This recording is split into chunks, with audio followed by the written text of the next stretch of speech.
Sorotan terkini Berita 757. Selepas hampir 2 bulan menjadi buruan pihak berkuasa, penganalisis politik James Chai akhirnya hadir ke Ibu Pejabat Suruhanjaya Pencegahan Rasuah Malaysia SPRM di Putrajaya hari ini bagi memberi keterangan. Bekas pegawai kepada Datuk Seri Rafizi Ramli itu tiba kira-kira jam 9 pagi dengan memakai baju putih dan dilihat memasuki pejabat SPRM bersama beberapa individu yang dipercayai peguam atau ahli keluarganya. Beliau dipanggil bagi membantu siasatan berkaitan projek semikonduktor disokong kerajaan bernilai 1.11 bilion ringgit. Sebelum ini, James Chai yang menetap di London gagal hadir memberi keterangan atas alasan kos perjalanan dan komitmen kerja meskipun beberapa notis dan lanjutan masa telah diberikan SPRM. Setakat ini, seramai 17 saksi telah direkodkan keterangan melibatkan pegawai Kementerian Ekonomi serta agensi berkaitan termasuk MIDA bagi melengkapkan siasatan. Sementara itu, Ketua Pemuda UMNO Datuk Dr. Akmal Saleh menafikan dakwaan partinya bekerjasama dengan PN untuk menubuhkan kerajaan tebuk atap di Negeri Sembilan.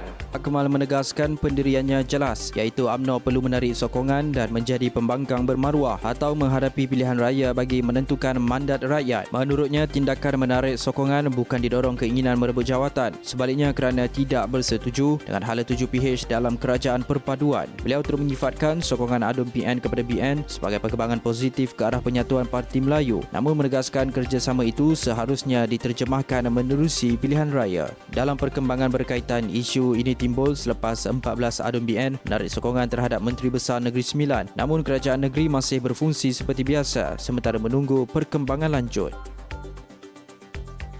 Pada itu, pertembungan Malaysia dan Jepun dalam Piala Thomas 2026 dilihat semakin panas apabila kedua-dua pasukan seakan terlibat dalam perang saraf menjelang penentuan juara kumpulan B. Walaupun kedua-dua pasukan telah mengesahkan slot ke suku akhir, perlawanan di Forum Horsens itu bakal menentukan pasukan mana yang akan membawa momentum ke pusingan kalah mati. Pemain beregu negara Seo Yi menyifatkan Jepun masih berbahaya meskipun kehilangan pemain utama dengan kekuatan semangat juang dan keyakinan diri menjadi senjata utama mereka. Di atas kertas, Jepun dilihat lebih kuat dalam acara perseorangan dengan kehadiran beberapa pemain terkemuka dunia, manakala Malaysia pula memiliki kelebihan dalam acara beregu yang diketuai juara dunia Aaron Chia dan Seo Yi. Kehilangan Yugo Kobayashi akibat kecederaan menjadi tambaran buat Jepun. Kepada Jepun, namun pasukan itu tetap yakin mampu memberi cabaran sengit dalam usaha meraih kemenangan.